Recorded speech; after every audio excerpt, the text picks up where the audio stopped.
orang normal gitu kalau nongkrong sih nggak bahas dana darurat ya. Orang normal. Orang normal bahasnya ya macam-macam. Berarti gue termasuk nggak normal. Dana darurat ya. Gue nggak bilang gitu ya. Gue nggak bilang gitu.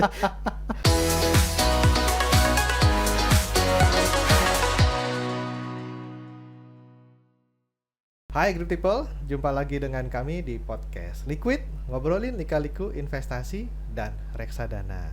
Kali ini kita mau ngomongin sesuatu yang rada serius dan lumayan bikin deg-degan, yaitu PHK alias pemutusan hubungan kerja.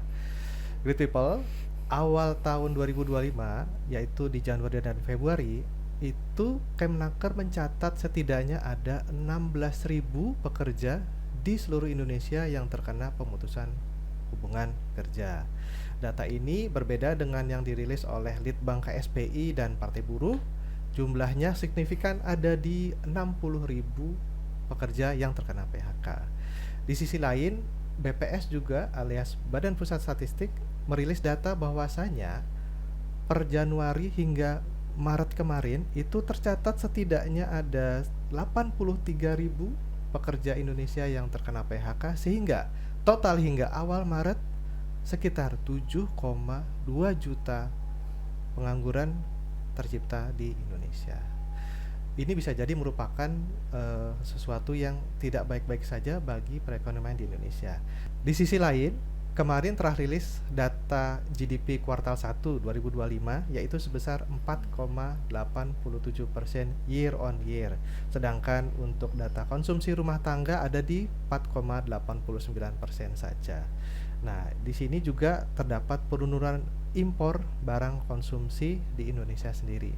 Nah, cuman kita nggak mau ajak Lead People sama-sama gloomy nih, karena kita mau coba cari celah bareng, kita mau coba ngobrol bareng gimana sih andaikan amit-amit the real badai PHK itu benar-benar terjadi di Indonesia, amit-amit ya. Tapi saya tentu saja nggak sendiri, udah ada narsum kita yang hadir di tengah kita, Mas Abang Muhammad Farhan.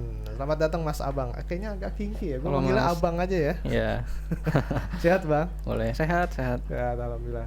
Thank you Bang udah ngeluangin waktunya. Ya, thank you juga udah dikasih kesempatan. Oke Bang, kita mau ngobrol santai dulu Bang ya, sebentar ya Bang ya. Sebelum kita masuk ke inti dari kita punya podcast. Bang, ngomong-ngomong, gue penasaran dari dulu, Abang tuh sampai join BNIM tuh gimana awal ceritanya Bang? Oke. Mungkin ringkasnya aja ya. Oleh. Jadi juga gak apa-apa. Jadi kan backgroundnya itu gue kuliahnya tuh manajemen keuangan. Oke, di kampusnya boleh sebut ya? Di Universitas Indonesia. Oke, di Fakultas Ekonomi dan Bisnis kan. Oke.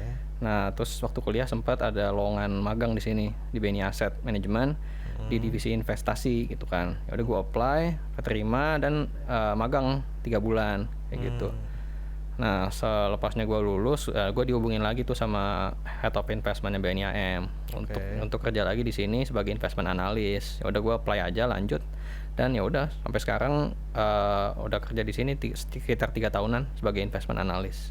Oh nice, keren. Baru magang langsung dikontak lagi langsung itu ya. Oke, nice. Berarti 3 tahun berarti 2022 ya? Iya, mulainya 2022. Oke, mantap. Itu berarti sampai sekarang Abang analis sektor fixed income atau equity atau apa Bang? Dua-duanya sih, fixed income dan equity. Oke. Kalau boleh tahu lebih prefer mana? Lebih suka mana dari dua itu? Kalau aku sih lebih ke equity ya kalau di kerjaanku di sini. Lebih ke equity ya, lebih Abang suka. Oke, siap. Oke Bang, kita masuk dikit nih di tema yang kita podcast hari ini. Bang, tadi di awal kan udah di spill dikit bahwasanya sekarang isu PHK kan lagi rame ya. Bahkan gue sendiri kalau boleh cerita dikit aja, gue dulu dari industri media. Itu agak sedikit rame di grup WhatsApp teman-teman media yang terkena layoff. Oke, tapi di sektor lain pun juga kena layoff gitu. Bahkan gue baca itu Jawa Tengah paling banyak kena layoff. Anyway, Abang selaku let's say milenial apa Gen Z Bang? Aku ya technically sebenarnya Gen Z tapi di ujung. Jadi kalau baca di Wikipedia Gen Z itu mulai dari 97. Oke. Ya udah, gue lahirnya Bang 97. Lalu lahir 97? Iya. Berarti Gen Z dong. Iya. Tapi Gen Z ujung, jadi Gen Z ujung. Iya. Ya, oke. Sip Abang. Sebagai Gen Z gue sebut gitu ya. Boleh. Akhir-akhir ini isu PHK santer nih Bang. Yeah. Sedangkan Abang let's say baru meniti karir gitu. Iya. Nah, gimana perasaan lu baru meniti karir udah ada isu PHK kayak gini bang. Oke.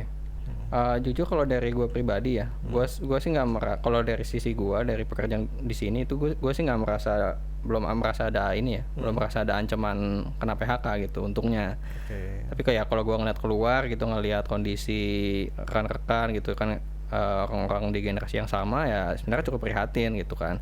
Karena kan si Gen Z ini masih muda tapi sebenarnya dari pendidikan gitu kan udah mumpuni gitu, udah S1 atau lebih tinggi.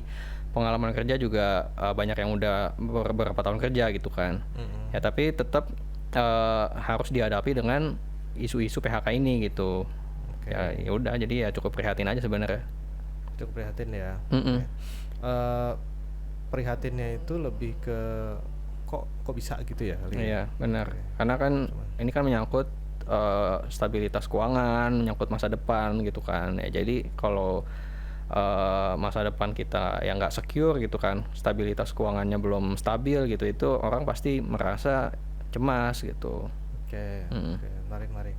Ya hopefully sih nggak ada yang kena PHK, karena kalau yang gue tahu PHK tuh bisa kena siapa aja sih, nggak Iya. Gen Z atau Gen Betul. Y atau Gen whatever itu kan bisa aja kena gitu. Iya. Tapi by the way bicara soal lintas generasi nih, kan maaf ya, kan biasanya Gen Z itu kan atau suka kena yang namanya burnout gitu kan. Nah, tapi walaupun burnout, mereka ada kayak rasa feeling insecure kalau they're gonna lose their jobs gitu. Kayak gitu nggak sih menurut abang? Ya kalau gue sih jujur nggak kayak gitu ya. Tapi ya gue juga aware banyak orang yang kayak gitu sebenarnya. Dan ini ya nggak terlepas dari banyak faktor, kayak faktor perekonomian yang tadi udah Mas Anggi bilang lagi kurang baik kayak gitu kan. Terus ada faktor dari sisi kebijakan perusahaan gitu kan. Jadi ya kita nggak usah tutupi, nggak usah dirahsia-rahsiain ya, banyak perusahaan itu yang kurang peduli dengan kesejahteraan karyawan gitu. Jadi ya banyak karyawan itu kerja sampai burnout kayak gitu. Nah ada juga ya isu dari sisi job security-nya gitu kan. Jadi ya banyak pekerja dari Gen Z atau dari generasi lain yang job security-nya itu rendah gitu kan. Terutama ya pekerja outsourcing, pekerja kontrak atau dari sektor informal kayak gitu kan. Jadi kalau pekerja dengan yang job security rendah ini, mereka lebih keamanan mereka lebih rendah gitu. Jadi lebih mudah di PHK sebenarnya kayak gitu. I see. Wah, udah bahas job security aja, serem, ngeri. Nah iya. Anyway bang, oke, kita appreciate abang concern banget sama nama job security, terus keterbukaan manajemen segala macam. Cuman amit-amit nih ya, amit-amit banget ya. Kalau kita bilang nauzubillah lah gitu, itu terjadi. Sedangkan efisiensi harus terjadi gitu, ada PHK gitu. Abang pasti tahu tuh yang namanya dana darurat gitu ya. Nah, yang namanya dana darurat ini menurut abang itu kudu banget nggak sih Gen Z itu mulai ngumpulin? Masih Gen Z nih ya. Iya. Nah, itu penting banget sih. Itu salah satu hal yang harus diprioritaskan dari semua orang yang mulai kerja sebenarnya. Gitu. Kan masih numpang sama orang tua. Misalnya. Iya. Ya ini kembali ke masing-masing ya. Jadi intinya kita pertama harus sadar kalau kondisi yang kita miliki sekarang ini walaupun bagus itu bisa berubah sewaktu-waktu gitu kan. Jadi salah satu contohnya tadi kena PHK kayak gitu. Nah kan ketika kita kena PHK, penghasilan kita itu kan jadi nol. Tapi pengeluaran kita tetap ada gitu kan. Ya saya kalau gue pribadi ya ada pengeluaran bulanan lah, kebutuhan pokok gitu kan. Tapi mungkin kalau orang yang lebih beruntung mungkin ya orang tuanya bisa cover atau kakaknya bisa cover gitu kan. Nah tapi kalau gue pribadi ya ada pengeluaran bulanan. Dan kalau kena PHK gimana caranya nih gue bisa mengcover pengeluaran tersebut gitu kan. Nah ya, salah satu caranya dengan mempersiapkan dana darurat tadi kayak gitu. Jadi dana darurat ini disiapinnya ya simpel aja. Jadi tiap bulan dari penghasilan yang kita dapat yaitu kita sisihkan gitu kan, kita tabung atau kita investasikan di aset kelas yang aman gitu kan, yang dan liquid ya. Dan kita siapin ini agar jika sewaktu-waktu kita kena PHK atau penghasilan kita hilang gitu kan, itu bisa menjadi pegangan kita untuk memenuhi kebutuhan pokok selama kita mencari pekerjaan baru kayak gitu. Jadi misalnya kita kena PHK nih, ya kan. Nah itu kan kita butuh waktu tuh untuk mencari pekerjaan baru, bisa beberapa bulan kan, atau bahkan bisa setahun kalau kita nggak beruntung. Amit-amit kalau nggak Iya, beruntung ya. amit-amit. Ya udah. Jadi kalau kita punya dana darurat tadi, kan udah lebih aman gitu kan. Jadi uangnya udah ada, kita masih ada kebutuhan, ya udah kita pakai aja itu dana darurat tadi. Oke, Kayak berarti gitu. abang udah punya, let's say. Udah. Udah. Mm-mm. Buat berapa bulan bang? Wah. Nah kan kebetulan gue nggak, maksudnya tinggal masih sama orang tua gitu kan, mobil juga pakai mobil orang tua gitu, jadi ya cukup aman lah, bisa dibilang ya cukup aman untuk nyari pekerjaan baru. Ya berapa kali ya, kalau boleh tahu nih, kalau boleh tahu kan gue nggak sebut, gue nggak nanya jumlahnya. Oh iya, ya cukup lah, cukup. Cukup, oke, cukup banyak. Lebih dari ya. cukup lah ya, Lebih udah dari cukup ya. Oke, siap. Kalau gitu, sebelum kita bicara di podcast ini nih bang ya, ada nggak one moment yang nge-trigger abang kayak udah mulai ngumpulin dana darurat, or even abang mulai investasi? Oke. Sebelum kerja kah atau pas lagi apakah? Silakan. Oke. Kalau ditanya gitu, kayaknya sih nggak ada ya, kayak nggak ada momen tertentu kayak tiba-tiba sadar gitu ya. Ya ini sebenarnya dimulai dari ya kesadaran aja tadi gitu kan, kayak ya sadar kalau kondisi gue tuh nggak selamanya bisa kayak gini gitu kan, bisa berubah sewaktu-waktu gitu. Jadi ya sebenarnya kalau dipikir-pikir ya momennya itu nggak ada, kayak udah tahu aja gitu, udah sadar aja kayak gitu. Apa nggak pas lo lagi nongkrong gitu, lagi nggak pernah bahas gini-gitu kan? Enggak sih ya, kalau gue sih enggak ya, dan menurut gue kalau orang normal gitu kalau nongkrong sih nggak bahas dana darurat ya. Orang normal. Orang normal bahasnya ya macam-macam. Berarti gue termasuk nggak normal ya. Dana darurat ya. Gue nggak bilang gitu ya, gue nggak bilang gitu. Gitu. Enggak, anyway, pas lagi di tongkrongan nih, balas tongkrongan anak Gen Z ya, bukan tongkrongan keluarga kan, terlalu banyak. Bahas keuangan gitu, bahas nggak sih kalau anak-anak Gen Z gitu? Nah, gue nggak tahu ya kalau Gen Z lain, tapi kalau gue sih enggak, jadi ya nggak tahu. Oh, lo nggak bahas? Enggak. Ya? Oke. Tapi lo udah aware akan? Iya, aware. Itu ya? Oke, keren. Ya ini kan sebenarnya basic common sense aja kan, ya kan. Jadi kalau kita nggak ada penghasilan, gimana cara memenuhi kebutuhan pokok? Ya pakai tabungan gitu aja. Oke. Maksudnya nggak perlu banyak dipikirin ya, harusnya orang udah tahu gitu. Tapi dari circle pergaulan lo nih, itu sekilas ada nggak bahas soal investasi deh? Nggak usah bahas tentang dana darurat deh, kalau emang tongkrongan normal tadi. Oh, ya ada lah, nyerepet ada lah ngomongin investasi. Oke, the real investment ya. Bukan investasi yang ada ngadi-ngadi kayak mainan buat ke investasi atau sepatu lah. Oh, enggak, bukan. The real investasi. Iya, investment. Oh. Oke, dari 10 orang yang lo temuin, temen tongkrong lo, ada nggak berapanya? Berapa ya, paling ya 4 lah misalnya. Oh, 4 dari 10? Iya, 4 dari 10. Tapi itu juga nggak, maksudnya ini kayak topik yang jarang muncul juga. Kayak sesekali aja kayak gitu. Oke, sefrontal apa kayak ini besok mau IPO nih gitu, kayak gitu nggak? Enggak sih, enggak sampai kayak gitu. Nggak sampai kayak gitu. Basic aja, nanya aja kayak tabungan lu alokasinya kemana sih gitu, kayak apakah obligasi atau reksadana atau gitu. Nah sebenarnya gue juga yang kadang-kadang nanya, karena kan gue dari backgroundnya kan di ini kan, manajemen investasi kan ya. Jadi gue pengen tahu juga di luar sini tuh orang-orang tuh nabung nggak sih, investasi nggak sih kayak gitu. Sampai sempet tanya nggak bang, mungkin kenapa sih lu invest di produk A gitu? Ya basically ya jawabannya mereka lebih ke ini ya, nyari kinerja atau nyari stabilitas gitu. Oke. Jadi kan orang beda-beda. Ada yang pengennya returnnya tinggi, profil risikonya tinggi juga gitu kan. Ya udah, jadi investasinya ya kayak misalnya saham kayak gitu. Oke. Biasa kan Gen Z kan suka yang risk taker ya. Temen lu ada yang suka ini gue invest buat spekulasi doang atau apa gitu, ada? Ada sih, ada juga. Ada. Oke, kayaknya circle lo positif banget ya bang ya. Anyway, soal jenis investasi nih, selain investasi duit, abang sendiri ada investasi bentuk lain nggak? Let's say gue perkecil deh, investasi layar ke atas. Oke, nah ini sebenarnya juga nyerempet sama tadi isu PHK sebenarnya. Jadi gimana cara kita mempersiapkan atau mengantisipasi adanya PHK? Selain dari sisi keuangan, kita juga harus mempersiapkan dari sisi kitanya sendiri gitu, dari sisi skill dan pengetahuan yang kita punya kayak gitu. Jadi kan kalau kita di PHK, kita kan harus nyari pekerjaan baru nih. Nah gimana caranya kita bisa meningkatkan peluang kita untuk diterima di pekerjaan baru kayak gitu.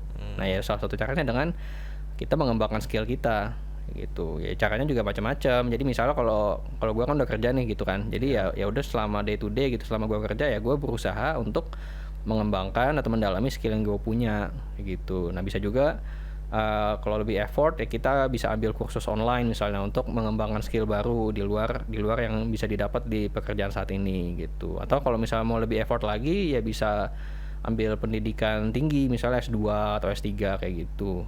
Oke, Abang lagi geluti kursus atau training nggak sekarang?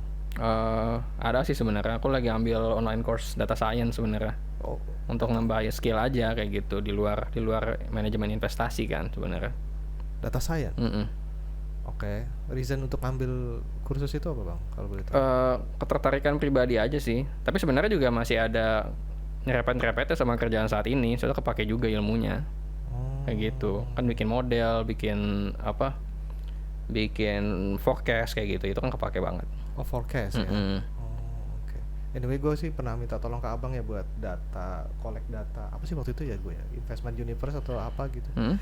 Itu emang lu pakai emang soal data lu emang ini banget sih ya kayaknya apa? Gape lah istilahnya gitu ya. Iya. Dan itu something yang worth to have gitu sih. Anyway, dari sekian aset yang Abang punya nih tadi, ada dana darurat, lu ada skill segala macem. Amit-amit banget, maaf nih kalau emang kita kena badai PHK nih. Kira-kira mana yang paling duluan habis tuh Bang? Oh ya Aset. jelas. Nah, Ya jelas aset yang paling cepat habis ya aset yang liquid kayak kas atau tabungan. Itu kan kalau kita banyak pengeluaran ya aset-aset tersebut yang akan kepake kan. Dan makin lama kita nggak punya pekerjaan ya aset tersebut makin turun jumlahnya.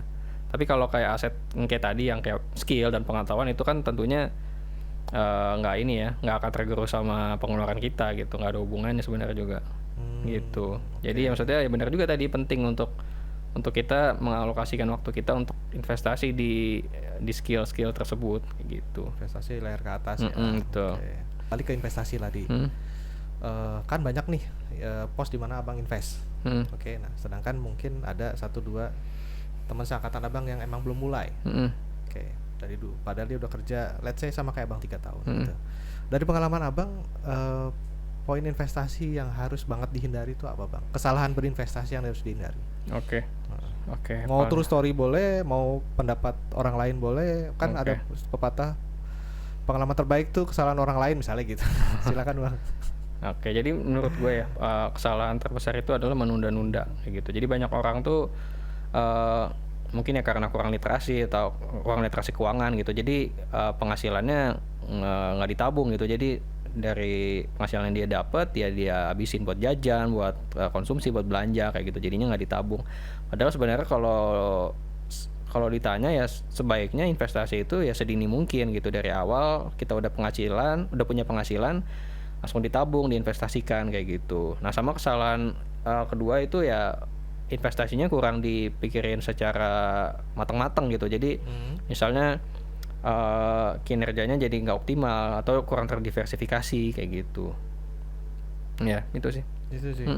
Yang cukup common kesalahan orang di bidang investasi kayak gitu. Paling dalam sih nunda-nunda tadi sih. Iya, betul. Terus nggak analisa dulu ya, Iya. ikut-ikutan gitu ya. Bener. Kemarin by the way gue baru chat sama temen di Kalimantan, ya kan, di Banjarmasin ya let's say. Gue tanya, dia udah invest reksadana, ngobrol asik. Tapi dia ternyata pernah invest di sebuah investasi yang katakanlah, gue nggak mau sebut produk ya, takut di podcast nanti akan backfire. Katakanlah money game lah gitu. Sekali top up tuh 1 juta. Temen gue nih jualan nasi kuning ya di kesana, dan gue lihat kayaknya cukup sukses gitu, work life balance gitu. Tapi sekali dia ikut investasi money game 1 juta, nggak sadar tuh banyak gitu. Karena pas gue sharing soal reksadana, dia top up lumayan gede gitu. Berarti ini punya duit nih teman gue gitu kan. Tapi disclaimer on, dia selalu terima itu. Ini gue setuju sama Abang sih. Jadi jangan tunda dan pelajari dulu gitu ya. Jangan ikut-ikutan. Bener. By the way, lu pernah kejebak dari 3 ini nggak? Kejebak apa? Itu tadi lo tunda, terus lu nggak cari tahu dulu, ternyata Oh. gua kena nih. Enggak sih, gue alhamdulillah ya udah, maksudnya udah aware juga kan, gue basicnya kan manajemen keuangan gitu ya. Asik. Ya udah jadi udah aware aja gitu mengenai pentingnya investasi. Jadi dari awal gue punya penghasilan ya langsung gue investasiin. Keren. Rutin tiap bulan, Bang? Rutin. Oke, dikit Bang, boleh bedah porto nggak? Berapa persen mayority yang persen lo, bukan jumlah lo, nanya lo. Misalkan apa 50% di equity atau apa? Nah sebenarnya basic ya. Jadi gue kan sebenarnya gue kalau dari sisi profil risiko gue cukup rendah profil risikonya. Nggak suka yang ambil yang risiko gitu ya. Jadi mungkin kalau dikira-kira ya saham itu mungkin 10%, terus money market sama fixed income itu ya 40% kayak gitu. Tunggu. 10% berarti 45 berarti ya. Iya. Iya. 45% fixed income, 45% money market, sisanya di saham kayak gitu. Kripto gitu? Kripto enggak. Enggak terlalu berisiko aja sih menurut gua. Gua enggak nyaman aja sama volatilitasnya kayak gitu. Nice. Dikit Bang, sebelum closing mau bahas hal yang serius dikit aja. Nyangkut lagi soal PHK ya. Abang sebagai analis, ya pasti kan baca berita update terkini kan. Nah, kira-kira tone dari PHK ini akan terwipe out alias tidak akan terjadi atau gimana Bang? Kalau ditanya mengenai akan terjadi atau enggak, sebenarnya cukup ini menarik ya. Sebenarnya kan udah terjadi. Kayak dari awal tahun atau dari tahun lalu, kalau kita lihat industri-industri lain, kayak industri tekstil atau industri lainnya itu, kayak tadi Mas Anggi bilang di awal kan udah ada ribuan ya, yang di PHK gitu. Jadi ya sebenarnya kalau ditanya apakah akan terjadi, jawabannya sebenarnya sudah terjadi gitu. Walaupun nggak semua sektor mengalami kayak gitu. Jadi ya pertanyaan berikutnya adalah apakah akan kayak merembet ke sektor lain kayak gitu kan. Nah itu sebenarnya gue dari kacamata gue pribadi sebenarnya kemungkinan itu ada, tapi ya mudah-mudahan aja nggak terjadi. Betul, ya, gitu. Setuju banget. Semoga itu tidak terjadi. Ya. Dan apakah itu akan menjadi membaik? Semoga. Semoga. Tapi ya kembali lagi ini kan sesuatu hal yang nggak bisa kita kontrol sebagai individu gitu. Jadi ya kita sebagai individu ya cuma bisa mengantisipasi dengan cara tadi nyiapin dana darurat, gitu, investasi di layar ke atas tadi itu gitu. Thank you Abang. Sekaligus closing statement mungkin buat peersnya Abang deh. Kayak mungkin ya sedikit summary dari diskusi kita tadi ya. Jadi PHK itu sesuatu yang mungkin bisa terjadi gitu kan. Dan kalau terjadi ya nggak bisa kita hindari gitu. Jadi ya kita hanya bisa mengantisipasinya gitu. Jadi ya gimana caranya kita bisa mengantisipasi? Salah satunya dengan mempersiapkan dana darurat gitu. Jadi kita harus menyisihkan sebagian penghasilan kita ke dana darurat tersebut agar jika sewaktu-waktu PHK tersebut terjadi kita masih bisa memenuhi kebutuhan pokok gitu. Dan kita juga perlu mendalami skill yang kita miliki gitu atau pengetahuan dan sebagainya agar kita bisa lebih mudah mencari pekerjaan baru jika sewaktu-waktu PHK tersebut terjadi kayak gitu sih. Oke, closing yang mantap sekali dari Abang, seorang Gen Z investment analyst dari BNI Asset Management. Thank you Bang buat waktunya.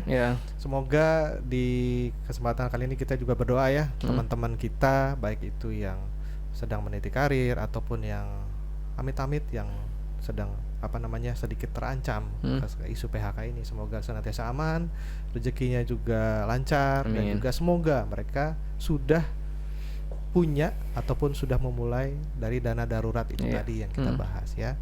Semoga semua pekerja di luar sana yang mendengarkan podcast ini dan terutama great people yang setia menyaksikan Liquid, semoga senantiasa aman karirnya. Dan tak lupa kita ajak untuk follow terus Instagram BNI Asset Management @BNI Asset Management, Facebooknya juga, YouTube-nya juga, Spotify-nya juga, bisa dengarkan semua episode podcast yang sebelum-sebelumnya dan juga podcast ini di YouTube dan Spotify BNI AM. Oke Bang, thank you. Yuk kita closing bareng yel-yelnya BNI AM yang kita suka gaungkan Senin pagi di Morning Wish. BNI AM awesome. Thank you good people semua. Sampai jumpa.